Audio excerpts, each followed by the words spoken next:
국회 예산결산특별위원회가 이틀째 정부를 상대로 2차 추경안 종합정책질의를 이어갔습니다. 김부겸 국무총리가 여야가 합의하면 정부는 전국민 재난지원금 지급 방안을 검토할 수밖에 없다고 말했습니다. 최재형 전 감사원장이 감사원장 사퇴 17일 만에 국민의힘에 입당해 본격 대선 행보에 나섰습니다. 윤석열 전 검찰총장은 반기문 전 유엔 사무총장을 만나는 등 독자 행보를 이어갔습니다. 코로나19 재확산세에 더불어민주당이 대선 경선 일정 조정에 들어갔습니다. 일정을 얼마나 미룰지 대선 주자 간의 의견이 엇갈리는데 다음 주 경선 연기 여부를 확정할 방침입니다. 대기자의 시선으로 분석해보는 정가동향, 모교 정치클럽 기자, 대기자. 오늘은 이재명, 윤석열의 대세론을 흔들며 맹추격에 나선 여야 대선 주자들의 움직임과 각종 논란으로 시험대에 오른 여야 대표 리더십을 짚어봅니다.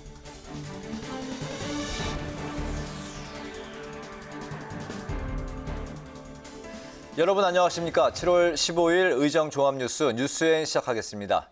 오늘은 예산결산특별위원회 종합정책질의 중계방송 관계로 늦게 시작합니다.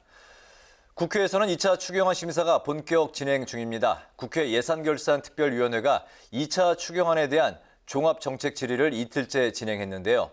재난지원금 지급 기준을 놓고 당정 간 입장 차이가 여전합니다. 민주당은 전 국민, 정부는 80% 지급 입장인데요. 다만 김부겸 총리는 여야가 합의한다면 재정당국이 재검토를 할 수 있다고 했습니다. 정부는 신용카드 캐시백 사용처 확대 등 비대면 일상을 고려한 정책 검토 의지도 밝혔습니다. 김세정 기자가 보도합니다. 재난지원금 소득 하위 80% 기준에 대한 당정 간 엇박자가 계속됐습니다. 여당은 전 국민 지급을 주장하는 반면 정부는 선별 지급 입장을 고수하는 상황. 민주당은 정부가 국채 상환 몫으로 잡아둔 2조 원을 전국민 재난지원금 재원으로 활용할 것을 주장했습니다. 이번 추경은 전국민 요요금 차원에서 이 K방역에 협조하는 국민들이 어디 있습니까? 이 80% 주는 것이 과연 옳은 일입니까? 민주당의 계속된 압박에도 정부는 기존 입장을 굽히지 않았습니다. 각 분위별로 보니까 1분위, 2분위, 3분위, 4분위는 소득도 확실히 줄었고요.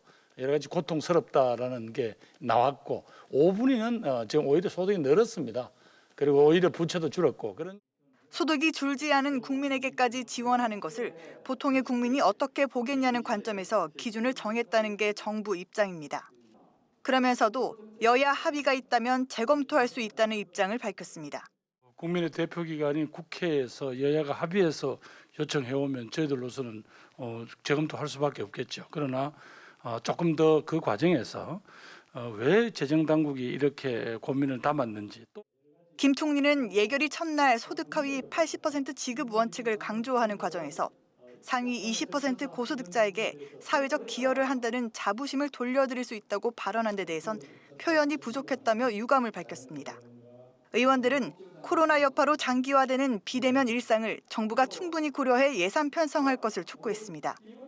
특히 추경을 활용한 소비 진작 정책인 신용카드 캐시백 사용처가 제한적이라고 지적했습니다. 정부는 방역 지침으로 외출을 자제하면서 그 온라인 쇼핑몰에 지출하는 카드 사용 금액에 대해서는 캐시백을 안 하거든요. 비대면으로 사고 그런데 소비가 진작이 되는데 그거를 캐시백을 안 한다는 것도 사실 좀 어폐가 있어서. 홍남기 부총리는 매출이 급격히 늘어난 분야는 제외하자는 취지였다며 캐시백 사용처에 배달앱이나 온라인 쇼핑몰도 포함시킬 수 있다고 밝혔습니다. 대면 업체들, 외식이나 그런 업체들이 어려움이 있어서 가능한 한 그쪽에다 인센티브를 드린다고 저희가 그렇게 했었고요. 혹시나 온라인 업체까지도 그렇게 하는 것이 훨씬 낫겠다라고 전체적 의견이 모아진다면 저희도 적극 협의를 하겠습니다. 캐시백 정책이 신용카드사만 배불리는 것 아니냐는 지적에 대해선 동의하기 어렵다며 카드사에선 시스템 구축 등의 비용이 들어 마이너스라는 하소연을 한다고 전했습니다. 국회방송 김세정입니다. 야권의 대선 주자인 최재형 전 감사원장이 국민의힘에 전격 입당했습니다. 정치 참여 선언을 한 지 일주일 만인데요. 반면 윤석열 전 검찰총장은 반기문 전 유엔 사무총장을 만나며 독자 행보를 이어갔습니다. 강민지 기자의 보도입니다. 최재형 전 감사원장이 사임한 지 17일 만에 국민의힘에 공식 입당했습니다. 최 전 원장은 정권 교체 중심은 제1야당인 국민의힘이 돼야 한다며 입당 배경을 설명했습니다. 이어 청년들이 희망을 가지고 살 수 있는 나라를 만드는데 자신의 모든 것을 바치겠다며 대선 출마 의지도 재확인했습니다. 정권 교체를 이루는 그 중심은 역시 제1야당인 국민의힘이 되어야 된다고 판단했습니다. 정치권 밖에서 비판적인 시각으로 바라보는 것보다는 정당에 들어가서 함께 정치를 변화시키는 주체가 되어야 된다는. 최 전 원장은 앞으로 캠프 대변인을 두지 않고 직접 소통에 나서겠다는 입장을 밝혔는데 전원 정치라는 비판을 받는 윤석열 전 총장과 차별화를 하는 모습입니다. 최 전 원장의 전격 입당에 민주당과 정의당에선 정치적 중립 위반이라는 비판이 쏟아졌습니다. 감사원장 임기 중 사퇴하고 곧바로 정치권에 입당한 것은 감사원의 정치적 중립성을 훼손하는 반헌법적 사례를 남긴 것입니다. 최재형 전 원장이 이를 심대하게 훼손하고 국민의 대표가 되겠다는 것이 참으로 참담합니다. 반면 윤 전 총장은 반기문 전 유엔 사무총장과 만나 조언을 구하는 등 각계 인사를 만나는 독자 행보를 이어갔습니다. 최 전 원장의 입당에 대해선 선택을 존중한다면서도 자신의 조기 입당 여부엔 선을 그었습니다. 어떤 정치적인 손해, 이불리를 떠나서 그런 손해가 있더라도 제가 한번 정한 그 방향에 대해서는 일관되게 제가 걸어가겠다고 분명히 말씀을 드렸고. 국민의힘 내에선 김태우 의원이 현역 의원 가운데 4번째로 대선 출사표를 던졌습니다. 자가격리로 인해 비대면으로 출마를 선언한 김 의원은 대한민국이 진영과 지역, 세대와 성별로 분열되고 있다며 공존의 대한민국을 만들겠다고 밝혔습니다. 최재형 전 감사원장이 경선버스 정시 출발을 내세운 이준석 대표에 화답하면서 8월 말 시작될 국민의힘 경선 레이스가 한층 탄력을 받을 전망입니다. 국회방송 강민지입니다. 더불어민주당이 다음 주에 예정됐던 대선 경선 TV 토론을 취소했습니다. 국회 코로나19 전수조사 실시에 따른 조치라는 설명이고 일단 경선 일정 변경과는 무관하다고 선을 그었지만 경선 연기에 더욱 힘이 실리는 모습입니다. 민주당은 다음 주 초까지 결론을 내릴 계획입니다. 홍예진 기자가 전합니다. 한 차례 당내 홍역을 치렀던 민주당 대선 경선 연기 이슈가 코로나 확산 여파로 다시 부상했습니다. 이재명 경기지사를 제외한 경선 후보 5명이 경선 연기를 요청했고 경선 연기에 반대했던 이 지사도 당의 결정에 따르겠다고 밝히면서 경선 연기론이 더 탄력을 받는 모양새입니다. 하지만 연기 시점을 놓고 후보들 간 입장이 달라 갈등이 재현될 수 있다는 분석입니다. 이재명 지사 측은 국정감사 이전, 즉 10월 초까지는 경선을 마무리하자는 입장입니다. 반면 경선 연기를 주장했던 이낙연 전 대표 측은 최근 지지율 상승에 따른 미묘한 입장 변화가 감지되고 있습니다. 여기에 연기를 하더라도 정확한 일정을 못 받기보다는 상황에 따라 유연하게 결정하자며 이 지사 측의 국감전 완료에 부정적인 반응입니다. 정세균 전 총리, 박용진 의원 측도 방역 상황을 지켜보자는 입장입니다. 당 선관위는 지도부의 경선 일정 관련 보고 후 다음 주 초까지 경선 연기 여부를 결론질 방침입니다. 이런 가운데 대선 주자들 간 특히 지지율 2위의 이낙연 전 대표가 상승세를 보이자 이재명 지사와 이 전 대표 간 신경전이 고조되고 있습니다. 이 지사는 이제 부당한 공격엔 방어가 아닌 공격으로 대응하겠다고 밝혔고 부당한 공격이 이어지면 반격하지 않을 수는 없지 않습니까? 이제 발로 차면 막아야 되고 이제 손으로 때리는 것은 저도 철저히 또. 이 전 대표 측은 형수 욕설 논란이 사과로 끝날 문제가 아니라고 지적하는 등 이 지사의 약점을 파고들며 공격 수위를 높였습니다. 본인이 사과도 했지만은 그 형수와 형에 대한 이 발언 표현을 할 수가 없죠. 이게 특히 여성들에게 치명타를 가하는 것 같아요. 향후 두 사람 간 지지율 격차가 더 줄어든다면 네거티브 공방은 더 가열될 수밖에 없어 보입니다. 국회 방송 홍혜진입니다. 구글이 앱 내 결제를 반드시 자신들을 통해서만 해야 한다는 제도를 도입하기로 해 갑질 논란이 있었죠. 구글의 일방적 수수료 정책 변경을 막기 위해 이른바 구글 갑질 방지법이 국회 과방위에서 논의됐는데 야당 의원들의 불참 속에 참여위원들도 의견이 달라 회의 날짜를 다시 잡았습니다. 김동희 기자입니다. 구글의 인앱 결제 관련 법안인 전기통신사업법 개정안은 전체 회의에 상정되지 않았습니다. 지난달에 이어 두 번째로 열린 국회 과방위 안건조정위원회는 1차 때와 마찬가지로 국민의힘 의원들이 참석하지 않은 채 진행됐습니다. 모든 앱마켓에 차별 없이 모바일 콘텐츠를 제공하게 하는 콘텐츠 동등 접근권을 강제할지를 놓고 회의에 참석한 위원들의 의견은 엇갈렸습니다. 만약 앱 개발자가 구글 플레이 스토어에 앱을 출시하려면 국내 앱 마켓인 원스토어에도 똑같이 콘텐츠를 제공해야 한다는 건데 개발사의 부담이 커진다는 우려가 나왔습니다. 동등 접근권을 포함한 법안을 발의한 더불어민주당 한준호 의원은 동등 접근권을 보장하도록 과기부가 권고하는 것만으로는 부족하다고 주장했습니다. 권고를 받은 사업자가 그 결과를 보고하는 것을 의무화하는 조항을 만들어야 한다는 겁니다. 반면 더불어민주당 정필모 의원은 동등 접근권을 지나치게 강제하면 기업 공개를 앞두고 있는 특정 업체가 특혜를 받을 수 있다고 지적했습니다. 앞서 구글은 게임 앱에만 적용해온 인앱 결제와 수수료 30% 정책을 오는 10월부터 모든 앱과 콘텐츠에 의무화하겠다는 입장을 밝혔습니다. 이에 웹툰과 웹소설 등 콘텐츠 업계의 반발이 거세자 영상과 오디오, 도서 등 콘텐츠 분야에 한해 일시적으로 수수료를 15% 감면하는 방안을 발표했지만 10월부터는 모든 금액에 30%의 수수료를 매기겠다는 입장입니다. 구글 운영체제인 안드로이드의 국내 점유율이 80% 이상인 상황에서 국내 사업자가 구글에 지불해야 하는 수수료가 대폭 오르는 것도 피할 수 없어 보입니다. 민주당은 구글 방지법이 시급한 민생 과제이자 디지털 소비자의 문제라고 밝혔습니다. 이는 우리 국민의 부담으로 이어져 막대한 국부 유출이 발생할 것입니다. 국내 콘텐츠 사업 성장의 결실을 세금도 제대로 내지 않고 있는 글로벌 사업자가 그대로 가져가 버린다면 국내 관련 산업 경쟁력 악화는 물론 장기적으로 디지털 종속화라는 결과로 이어질 것입니다. 안건조정위 회부 안건은 위원 3분의 2 이상 찬성으로 의결되면 전체 회의 상정이 가능합니다. 안건조정위는 오는 20일 3차 회의를 열고 이달 안에 의결할 것을 목표로 논의를 이어가기로 했습니다. 국회 방송 김동희입니다. 더불어민주당 송영길 대표가 국회 세종의사당 건립을 주요 내용으로 하는 국회법 개정안이 조속히 통과될 수 있도록 최선을 다하겠다고 밝혔습니다.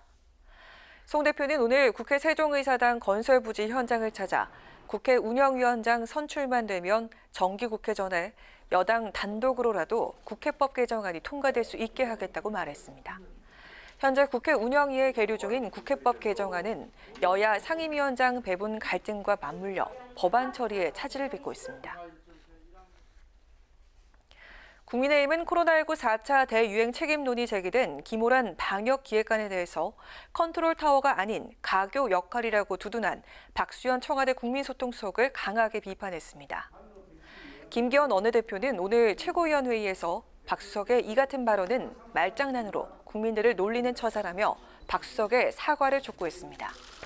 또 정부의 주먹구구식 정치 방역 대책 탓에 민생은 집단 실신 직전이라며 책임질 사람이 없다면 국정 총책임자인 문재인 대통령이 책임져야 한다고 주장했습니다.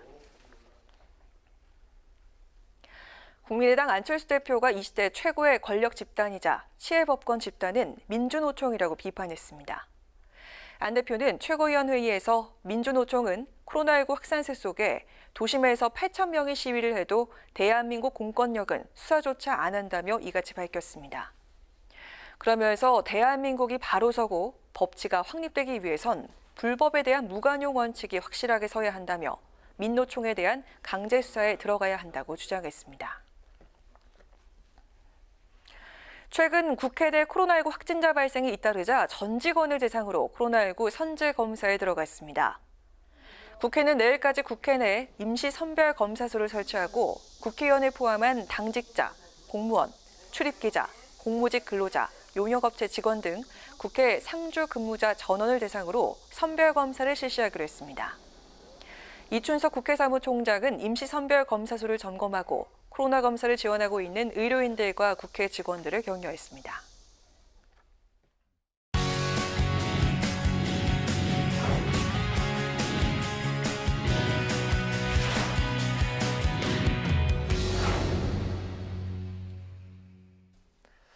네, 오늘 이슈 분석 박지영 기자와 함께합니다. 박 기자, 어서 오세요. 국회 상임위별로 추경안 심사가 한창 이제 진행 중인데 자세히 살펴보니까 상임위 대부분이 정부가 제출했던 그런 예산보다 증액을 했네요. 그렇습니다. 이제 정부가 추경안을 제출할 당시와 이 방역 상황이 달라졌다는 이유 때문입니다. 네. 이제 최근 코로나19 확진자가 급증을 하면서 이제 4차 대유행이 시작이 됐고요. 이 또 수도권의 사회적 거리두기가 이 4단계로 격상된 만큼 이 늘어나는 피해 규모에 맞춰서 지원을 해야 한다는 겁니다. 네. 이제 추경안 이 심사를 마친 상임위 상황을 보면요. 이제 먼저 산자중기위, 그 소상공인과 자영업자의 코로나19 피해 지원을 위한 예산을 대폭 확대했습니다. 소상공인에게 지급될 희망회복자금 정부안보다 무려 2조 9,300억 원을 증액했고요. 집합금지, 영업제한 조치로 심각한 손해를 본 그 소상공인에게 지급하는 손실보상금도 6천억 원을 추가 편성하는 등 관련된 예산만 3조 7,136억 원을 늘렸습니다. 또 방역과 백신 예산을 담당하는 복지위는요.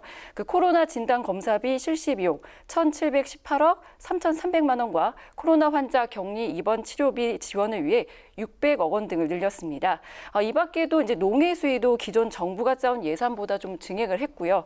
교육이, 환노위, 이 문체 등도 오늘 이제 소위를 열어서 소관 부처에 대한 이제 추경안을 심사를 했는데 대부분의 상임위가 이 코로나 피해 지원 예산을 늘릴 것으로 보입니다. 네, 코로나 관련 예산을 이제 더 늘려달라는 건데 이렇게 각 상임위에서 증액한 예산을 이제 반영하려면 추경 규모가 이제 더 늘어나야 되는 거잖아요. 네, 그렇습니다. 이제 상임위가 요구한 예산을 모두 반영을 하려면 이 네. 추경안 규모가 이제 33조 원인데 이보다는 늘어야 될 것 같습니다. 네. 네, 하지만 이 반대가 만만치 않은데요. 이 국정 운영의 동반자인 당정부터 한 목소리를 내지 못하고 있습니다.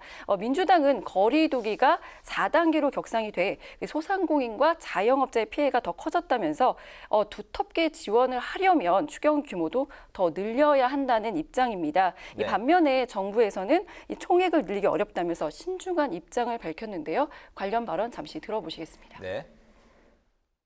추경 전체 확대까지 포함해서 충분히 고려하고 결정하실 수 있는 상황이신가요?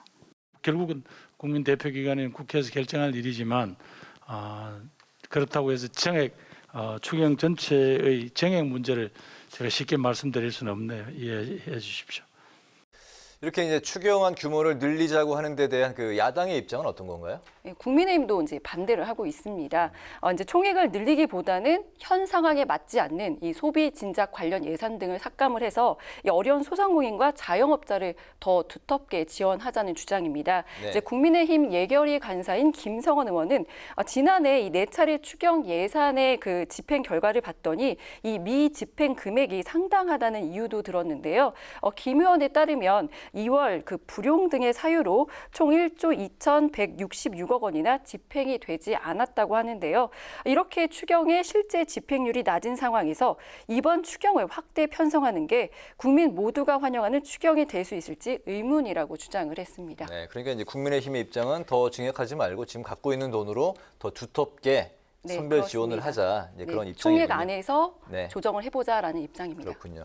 이번 그 2차 추경안의 최대 쟁점이 바로 재난지원금 말씀하신 그런 이제 지급 범위인데 전 국민에게 줄 것인지 아니면 하위 80%에게 선별 지원을 할 것인지가 이제 두 공방인데 이 합의가 될 가능성 우리 그 박 기자는 어떻게 보십니까? 굉장히 좀 어려울 것 같습니다. 상당한 진통이 예상이 되는데 먼저 네. 이제 각각의 좀 입장을 보면 민주당은 이제 당론으로까지 채택을 했습니다. 전 국민 재난금을 지급하자 이런 입장이고요. 이제 반면에 국민의힘과 정부는 이 소득 하위 80%까지 선별 지급하겠다는 입장입니다. 이제 민주당은 전 국민 재난금 지급을 위해서 이제 야당과 정부를 설득해 나간다는 방침인데요. 네. 여야가 이번 2차 추경안 23일까지 처리하기 위해 최대한 노력하겠다 이렇게 좀 합의를 했었습니다. 이제 23일이면 이제 한 일주일 정도 남은 상황인데 네. 이 기간 내 여야 그리고 정부가 어떤 합의안을 마련할 수 있을지는 좀 더 지켜봐야 될 것 같습니다. 네. 민주당과 정부가 이제 이번뿐 아니라 그동안 여러 차례 갈등을 빚어왔는데 번번이 이제 그때마다 정부가 졌습니다. 졌다는 표현이 좀 그렇지만. 그래서 이제 경제부총리인 홍남기 부총리에게 별명이 또 붙여졌죠. 네, 이번에 이제 홍두삼이라는 별명이 붙여졌는데 네. 이 홍남기 부총리의 이름과 용두삼이를 합친 말입니다. 이제 홍남기 부총리 그동안 이제 자신의 소신을 지키기 위해서 핏대를 세우기도 하고 울먹이기도 했었고요. 지난해엔 그 주식 양도세 관련 법안을 놓고 여당하고 대립을 하자 사직 의사를 밝히는 해프닝도 있었습니다. 하지만 지금까지 번번이 소신을 지키지 못하고 여당에 밀렸었는데 이번에도 홍 부총리가 여당에 맞서서 80% 지급을 지금 주장하고 있는데 이번에는 좀 자신의 소신을 지켜낼 수 있을지 주목이 됩니다. 네, 오늘 이슈 분석에서는 추경안 규모와 재난지원금 80% 선별 공방을 중심으로 살펴봤습니다. 박정 기자 수고했습니다.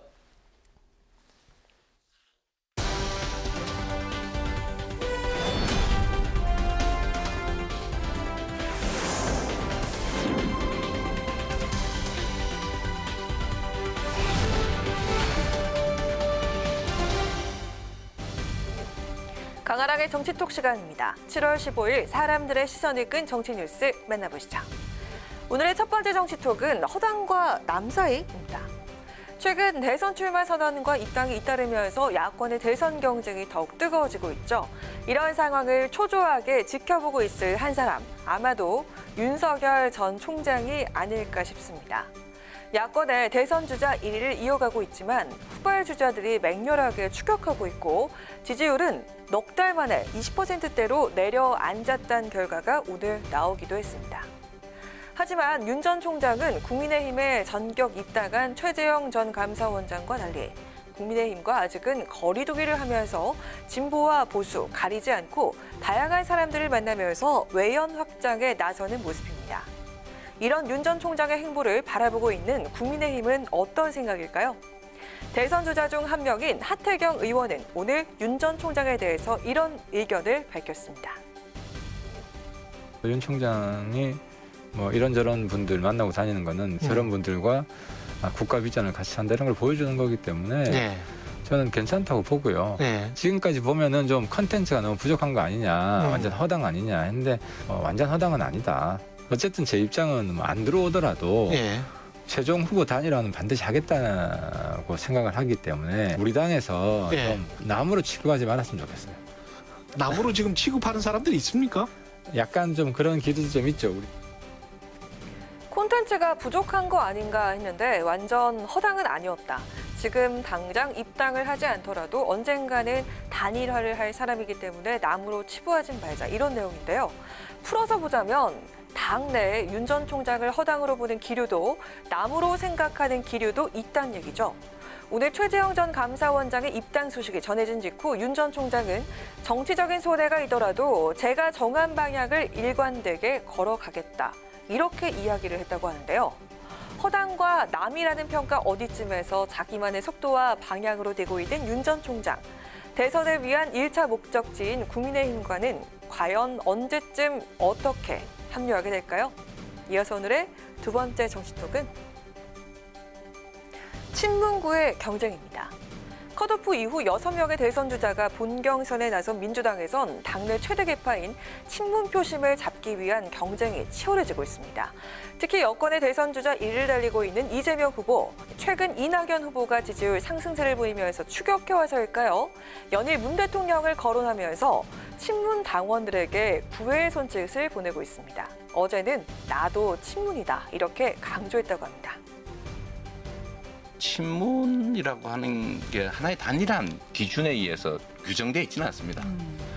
속된 표현으로 친문, 비문 이런 식으로 구분을 하지만 저도 사실 저도 문재인 대통령을 뽑았고. 그러면 친문이다?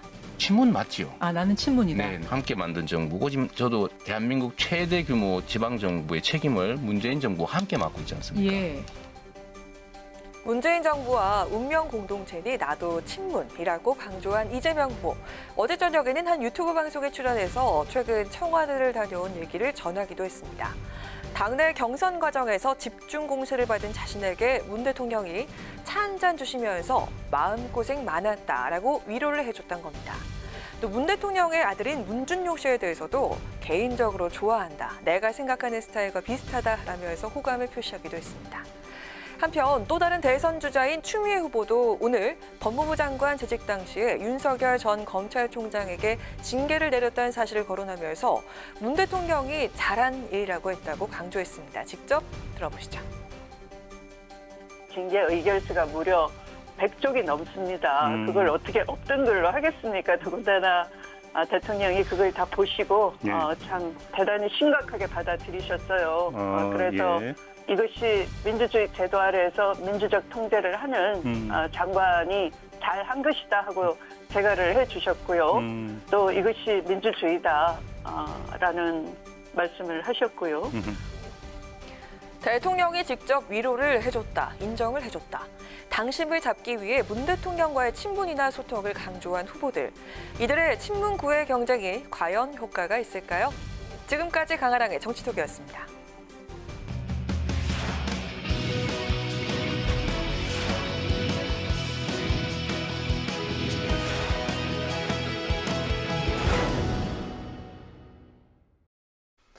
네, 정치권 동향을 대기자의 시선으로 짚어보는 목요 정치클럽 기자 대기자 시간입니다. 오늘도 최병묵 전 TV조선 해설위원 그리고 성한용 한겨레 신문 선임 기자 두 분과 함께하겠습니다. 두 분 어서 오십시오. 어서 오세요. 안녕하세요. 자, 오늘의 첫 번째 토크 주제로 들어가 보겠습니다. 최 의원께서 먼저 발제 오셨죠?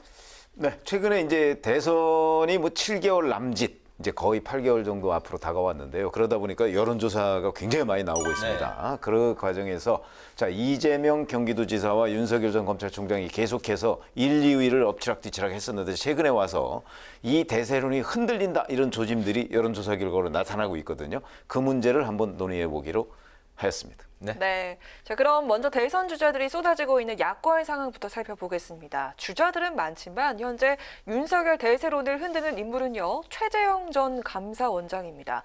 어제 권영세 의원을 만난 뒤 오늘 전격적으로 국민의힘에 입당을 했는데요. 그 현장부터 보고 이야기 나눠보겠습니다. 정치는 뜻을 같이 하는 사람들이 함께 모여서 공동의 목표를 이루어가는 과정입니다. 제가 정치를 시작하겠다고 마음먹은 이상 가장 중요한 명제인 정권 교체를 이루는 그 중심은 역시 제1야당인 국민의 힘이 되어야 된다고 판단했습니다. 좋은 정치를 함으로써 국민들께 보답해드리도록 하겠습니다.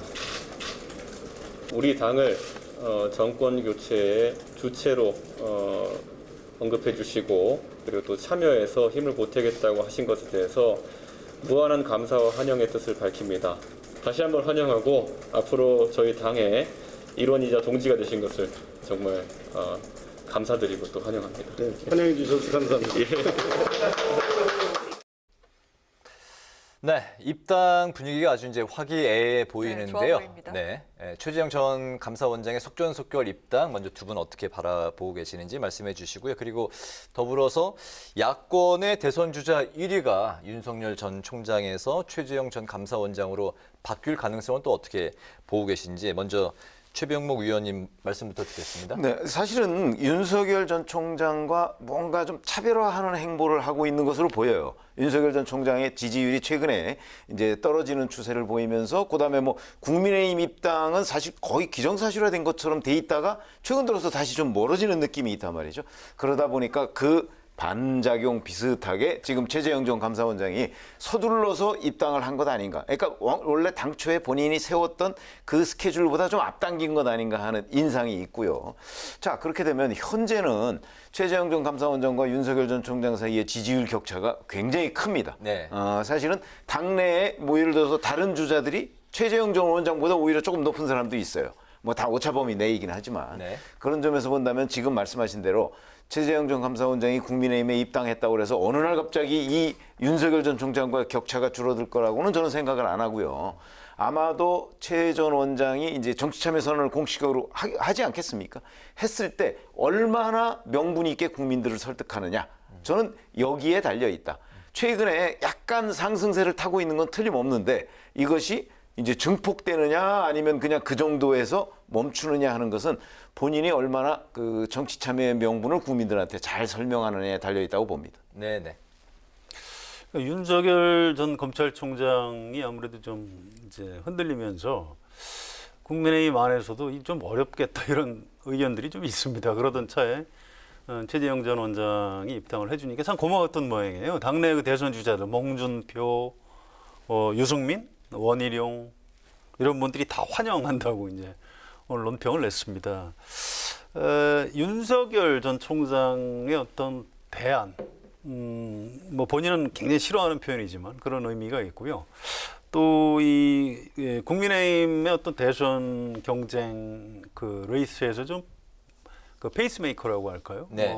그런 역할을 좀 기대를 하는 것 같아요. 그런데 지금 최 의원 말씀하셨듯이 너무 좀 여론조사 지지도가 낮습니다. 그 정치 고관여층들은 누군지 알지만 일반 국민 잘 모르세요. 그래서 얼마나 좀 인상적인 메시지 같은 걸 좀 내놓느냐에 따라서 달려있는 문제인 것 같습니다. 네. 조금 두고 봐야 될 것 같습니다. 네, 윤 전 총장은요, 지지율 하락세 속에서도 국민의힘 입당에 여전히 유보적 입장을 보이고 있습니다. 오늘은 반기문 전 유엔 사무총장을 만나면서 외연 확장에 나서는 모습인데요. 입당보다는 막판 단일화를 염두에 두고 있는 걸까요? 어떻게 보십니까? 예, 뭐 본인 고집도 있을 테고요. 내가 내 어떤 그 방향을 흐트리지 않겠다 이런 얘기를 하고 있죠. 근데 정치라는 게 자기 마음대로 되는 건 아니고요. 이제 이분이 애초에 정치를 시작한 게 사실 여론조사에서 지지도가 올라가면서 시작을 했거든요. 그래서 윤석열 전 총장의 미래는 이제 여론조사 지지도에 달려 있을 겁니다. 지금 계속 좀 빠지고 있어요. 경제 외교 안보 이쪽에서 뭐 별 메시지가 없고 또 처가 리스크가 있었는데 아무래도 장모 구속 또 이제 뭐 다른 여러 가지 의혹 같은 것들이 터지면서 점점 빠지고 있습니다. 그래서 뭐 본인은 제3지대에서 좀 몸집을 불려서 국민의힘을 아예 흡수하거나 아니면 뭐 야권 후보 단일화, 2002년에 그 옛날 노무현 정몽준 뭐 이런 경우처럼 좀 멋있게 좀 하고 싶지만 세상 일이 그렇게 마음대로 될 것 같지는 않고요. 지지도가 빠지면서 뭐 어쩔 수 없이 끌려 들어가는 국민의힘에 입당을 할 수밖에 없는 뭐 그런 수순으로 갈 가능성이 있고요. 혹시라도 여론조사 지지도가 아주 급속히 빠지면 저는 대선 출마를 윤석열 총장이 못할 가능성도 있다고 생각을 합니다. 그래서 여론조사 지지도에 모든 것이 달렸다 이렇게 얘기해야 될 것 같습니다. 네. 그 여론조사라는 게 결국은 국민들의 뜻 아니겠습니까? 그런 차원에서 본다면, 자, 국민들 중에서도 특히 야권 지지자들이 원하면 나오는 거예요. 그런데 본인이 이제 국민의힘 입당 문제에 관해서 원래는 이동훈 전 대변인을 통해서 밝힌 바로는 사실은 1-2주일 정도의 민심 청취, 이 기간을 거친 뒤에 국민의힘 입당 여부를 결정하겠다 이렇게 얘기를 했거든요. 네. 그러면 아마 이번 주말 정도까지가 2주째예요. 그 얘기를 한 뒤에. 그러니까 6월 29일 날 그 정치참여 선언을 했으니까 그로부터 2주 뒤가 이번 주말이에요. 그럼 이번 주말 뒤에 이제 다음 주에는 어떤 형식으로든 본인의 원래 스케줄이 어땠다 또는 국민의힘에 들어간다 안 들어간다 하는 걸 저는 밝혀야 될 걸로 봅니다. 그게 당초의 약속 아니겠습니까? 그렇게 따진다면 지금 사실은 제3지대로 갈 것이냐 아니면 국민의힘에 입당하느냐 이 문제는 지금 우리가 여기서 점치기는 단정적으로 얘기하기는 어렵고요. 원래 이준석 국민의힘 대표도 8월 말까지를 시한으로 제시했던 거 아니겠습니까? 그러니까 윤석열 전 총장의 원래 스케줄도 8월 말 이전에 국민의힘 입당을 결정했을 수도 있어요. 그렇기 때문에 조금 더 두고 봐야 되지만 저는 개인적으로 나중에 뭐 11월 달쯤에 뭐 그때쯤에 뭐 단일화를 하겠다? 제3지대에서 머물다가 그때쯤에 국민의힘 후보와 단일화를 하겠다? 아마 본인이 그런 생각을 하고 있다면 그런 날이 안 올 수도 있겠다. 저는 그렇게 생각을 합니다. 그러니까 그 전에 완주를 못 그렇죠. 완주를 못할 수도 있겠다. 그건 바로 정치의 현실이라는 거거든요. 네. 제3지대에서 자기 지지율을 버티기가 쉽지가 않습니다. 완주를 하기 위해선 국민의힘에 입당하는 게 본인에게는 유리할 것이다라는 저는 개인적으로 그렇게 보고 그런 있습니다. 말씀으로 네. 듣겠습니다. 그런 가운데 그 윤 전 총장의 대변인을 지냈던 이동훈 전 조선일보 논설위원이 여권 공작설을 제기하면서 정치권이 지금 이제 시끌시끌한데요. 여권 인사가 누구인지는 이제 밝히지 않고 있는 상황입니다. 윤 전 총장의 대선 가도에 이게 영향을 미칠지 두 분이 이제 어떻게 보시는지 이제 궁금해서 여쭤보겠는데 특히 이제 최 위원님께서는 뭐 전 TV 조선의 이제 뭐 그 위원이셨고 여기는 이제 그 신문 매체의 논설위원이었는데 뭐 그런 측면에서 어떻게 좀 더 글쎄요, 뭐 제가 아무래도 이제 저하고 직접적으로 아는 사이는 아닙니다만은 이제 이동훈 전 대변인을 아는 사람들이 좀 주변에 많이 있지 않겠습니까? 네. 그런데 뭐 다들 저하고 비슷하게 그냥 궁금해하는 그런 수준입니다. 그래서 사실은 이제 여당에서 이동훈 전 대변인에 대해서 얘기하듯이 이른바 이 Y 공작설이라는 데서 이게 자작극이다. 그래서 만약에 자작극으로 결론이 난다면 저는 오히려 윤석열 전 총장한테 영향은 별로 없을 것 같아요.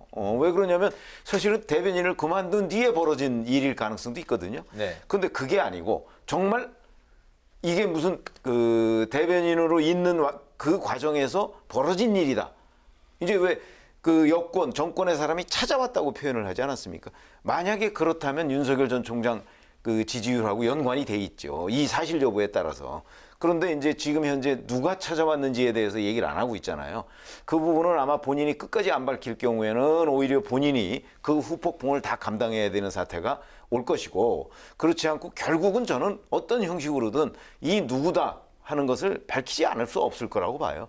그렇게 되면 이제 그 사람이 과연 여권 사람이라고 볼 수 있느냐, 뭐 이런 정도의 또 진실공방 단계로 넘어가겠죠. 같은 기자 출신으로 그 최 의원님이 그 추측해 보시기에 실체가 있을 때 이런 발언이 나올 거라고 생각을 하십니까? 저는 뭐 실체가 전혀 없는 상태에서 이동훈 전 대변인이 이걸 만들어냈다. 그렇게 보지는 않습니다. 윤석열 전 총장도 실체가 없는데 지원할 사람이 아니다 지금 이렇게 이야기를 하고 있는데. 그거는 뭐 이제 둘이 그 본인과 대변인 관계로 있었으니까 아마 뭐 감싸려고 그런 얘기를 하는지 모르겠으나, 그래도 이동훈 전 대변인이 그 적어도 정치부 기자를 꽤 오랫동안 한 사람이잖아요. 네. 그러면 이 일을 제기했을 때 그 어떤 역풍이나 뭐 이런 것들을 충분히 저는 감안했을 거라고 보거든요. 상식적으로 보면. 네. 그렇다면 아마 어떤 형식으로든 실체가 있긴 있을 텐데, 문제는 그 실체가 여권이 인정할 수 있는 정도의 실체냐 아니냐, 아마 그 국면으로 넘어갈 가능성이 높다 이렇게 봅니다. 어떤 식으로든 일단 실체는 있을 것 같다고 이제 그 말씀을 하셨는데요. 이제 그게 상식이죠. 그런데 윤석열 전 총장 출마 선언 전에 이미 경찰에서 입건해 있는 상태였다고 경찰에서 이제 오늘 공개를 했고요. 네. 그래서 어쨌든 그 이분 주장이 사실이라면 이제 정치 공작인 거고 엄청난 파장이 있을 겁니다. 그런데 이제 앞으로 누가 그런 말을 했다는지 이제 밝히면은 뭐 진상 규명을 해야 돼요. 그것까지 밝혀내야 됩니다. 그런데 그게 아니라면 지금 여당에서 얘기하는 대로 자작으로 몰릴 수밖에 없고요. 그렇게 되면 윤석열 전 총장한테도 상당히 타격이 갈 것이라고 봅니다. 지금 국민의힘에서 이준석 대표도 처음에는 이건 정치 공작이라면 진상규명 철저히 해야 된다 이렇게 얘기했다가, 아니 이 정보가 좀 부족하다 이렇게 약간 거리를 두는 태도의 변화가 있습니다. 뭔가 좀 이상하가 되는 거죠. 네. 그래서 좀 빨리 좀 밝혀줬으면 좋겠어요. 이동훈 전 논설위원이. 그래서 이게 진상규명을 명명백백하게 해야 되는 거죠. 아무튼 아니라면 본인뿐만 아니고 윤석열 전 총장한테도 타격이 상당히 있을 겁니다. 네, 알겠습니다. 최재형 전 감사원장이 이제 국민의힘에 입당을 하면서 윤석열 전 총장의 이제 가도에 영향을 줄 수 있을지가 관심인데, 이번에 그 여당 상황도 한번 살펴볼게요. 이낙연 후보의 지지율이 최근에 상승을 하면서 이낙연 후보의 이런 반등세가 이재명 대세론을 흔들 수 있을 것으로 보시는지 두 분의 의견을 들어보겠습니다. 이번엔 먼저 그 성 의원님부터 들어볼까요? 예, 뭐 실제로 뭐 약간 영향은 주고 있는 건 사실이죠. 그런데 이게요, 착시 현상이 있어요. 과거에 뭐 어대 낙 뭐 이런 표현이 있었는데 어차피 대표는 이낙연이다. 또 이제 심지어 어차피 대통령은 이낙연이다. 이제 유일하게 일강 체제일 때 나왔던 그런 말입니다. 네. 그런데 또 이대명으로 또 바뀌었죠, 그 다음에. 그렇죠. 근데 이제 이낙연 후보가 이제 코로나 사태 겪으면서 뭐 형편없이 지금 낮아졌다가 다시 반등을 하니까 뭐 이른바 골든 크로스가 오는 것 아니냐 해서 약간 흥분한 상태입니다. 그래서 약간 결례를 했어요. 다른 후보들한테. 정세균 전 국무총리하고 뭐 후보 단일화 할 거다. 뭐 이런 얘기를 하고 이렇게 오버하다 보니까 다른 주자들 입장에서는 아니 지금 무슨 소리 하는 거야. 1차에서 어차피 이재명 지사가 과반이 안 된다면 2위 자리를 놓고 지금 경쟁해야 되는 건데 네. 이거 그냥 놔뒀다가는 이낙연 전 대표가 2등을 하게 생겼거든요. 그래서 일제히 이제 공격에 들어간 겁니다. 그래서 좀 조심하셔야 될 것 같아요. 결국 이 문제는 민주당 당원들이나 지지자들이 결정을 해야 되는 그런 사안입니다. 그런데 이낙연 후보 쪽에서 지금 뭐 곧 1등을 이렇게 할 것처럼 이렇게 얘기를 하는 바람에 지금 당내 분위기가 좀 흐트러지고 있는 그런 좀 묘한 상황입니다. 네. 그렇죠. 여론조사 수치상으로 보면 이낙연 전 대표의 그 지지율 상승세는 뚜렷해요. 뭐 그거는 명백한데 그러면 이제 많은 사람들의 관심은 이재명 경기도지사의 지지율을 뛰어넘을 것이냐 아니냐 뭐 이거 아니겠어요. 근데 그거야 뭐 누가 알겠습니까만은 저희가 그냥 제가 예측한데는 지금 현재 그 이재명 경기도지사의 그 지지율 하락세나 또는 정체 이런 것들이 사실은 본인의 그 지난번에 바지 발언 그 바지 발언과 이어져서 사실 그 배우 김부선 씨와의 문제 이게 연관돼서 바지 발언이 나왔던 거 아니겠습니까? 이제 거기에다가 본인이 그 뭐 김 빠진 사이다다 뭐 이런 표현이 있을 정도로 그 본인의 정체성을 제대로 찾지를 못했어요. 예비 경선 과정에서 그런 것들이 종합적으로 그 나온 건데 이제 반격에 나서지 않았습니까?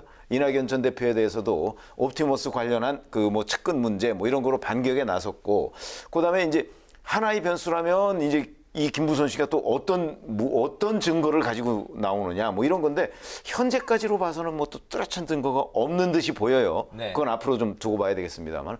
그래도 이 상태라면 저는 이낙연 전 대표가 추가로 득표를 할 수 있는 요인이 별로 크지 않은 것 아닌가. 그러면 뛰어넘는 데까지는 좀 한계가 있는 것이 아닌가. 저는 개인적으로 그렇게 보는데 그것도 지금 두고 보죠. 네, 또 다른 변수로는요. 코로나19 확산에 따른 민주당 경선 연기 가능성이 높아 보인다는 그런 점인데요. 이낙연, 정세균 혹은 정세균, 추미애 이렇게 후보 간의 단일화 가능성 높다고 보십니까? 글쎄요. 추미애 전 법무부 장관의 경우에는 아마 끝까지 완주하겠다는 뜻이 굉장히 강한 것 같고요. 그런데 이제 이낙연, 정세균 글쎄요. 왜 그러냐면 지금 민주당 당원 당규를 보면 그 결선 투표를 하도록 돼 있잖아요. 과반이 안 되면. 네. 그런데 만약에 이재명 경기도지사가 본선에서 그냥 단숨에 과반을 할 정도가 되면 뭐 단일화해 보니 뭐 별 의미가 없을 가능성이 전 높다고 생각해요. 그러면 제가 정세균 전 총리 입장이 된다면 굳이 결선 투표가 있는데 뭐하러 단일화를 할 필요가 있을까? 이런 생각을 할 것 같아요. 그래서 저는 단일화 가능성은 그러니까 본선 경선을 할 때까지는 단일화 가능성은 없다. 이렇게 저는 개인적으로 전망하고 있습니다. 실제 뭐 그 정세균 전 총리는 단일화 안 하겠다는 이런 입장이잖아요. 그런 얘기를 하고 있죠. 네. 후보 단일화도 명분이 있어야 하는 겁니다. 그런데 전직 대표, 전직 국회의장, 뭐 전직 국무총리, 거물들이 반 이재명 연대를 위해서 단일화한다. 이게 좀 너무 명분이 없거든요. 국민의힘 야당 대표 뽑을 때 나경원, 주호영 두 분이 단일화 못했잖아요. 마찬가지입니다. 명분이 없으면 안 되는 일이에요. 그래서 단일화 쉽지 않을 거고요. 거의 몇 억씩 기탁금을 내고 그 끝까지 가야 되는 거지. 그걸 왜 단일화를 하겠습니까? 혹시 정 뜨지 않으면 그냥 하다가 레이스를 나 그냥 포기하겠다 이렇게 할 수는 있겠죠. 그렇지만 뭐 누가 누굴 지지하는 식으로 단일화를 한다? 이건 지금 가능성이 거의 없는 것 같습니다. 네. 성 기자님께서 발제해 오신 다음 이슈 소개해 주시죠. 네, 송영길 대표하고 이준석 대표가 자꾸 당내에서 구설에 좀 오르고 있습니다. 그래서 시험대에 오른 여야 대표 리더십 얘기 조금 해야 될 것 같습니다. 네, 알겠습니다. 그러면 이제 야당 대표 그 이준석 대표부터 짚고 넘어갈게요. 그 전국민 재난지원금 합의와 또 이제 번복으로 논란이 있었는데 그 전에 또 여가부와 통일부 폐지 발언까지 더해서 당내에서도 이제 그 비난의 목소리가 있었는데요. 이준석 리스크의 원인과 또 이 대표의 대응 그리고 앞으로 이준석 그 대표의 그 리더십까지 그 같이 좀 말씀을 들어보겠습니다. 사실은 제 개인적으로는 어느 정도 예상됐던 사고가 터진 겁니다. 이게 정치를 한 10년 정도 했다고 하지만 경륜에 있어서 좀 한계가 있을 수밖에 없어요. 그래서 좀 조심했어야 되는데 국민의힘의 최고위원한테 제가 들은 얘기인데 이 최고위원들 의견을 별로 잘 안 듣는다고 합니다.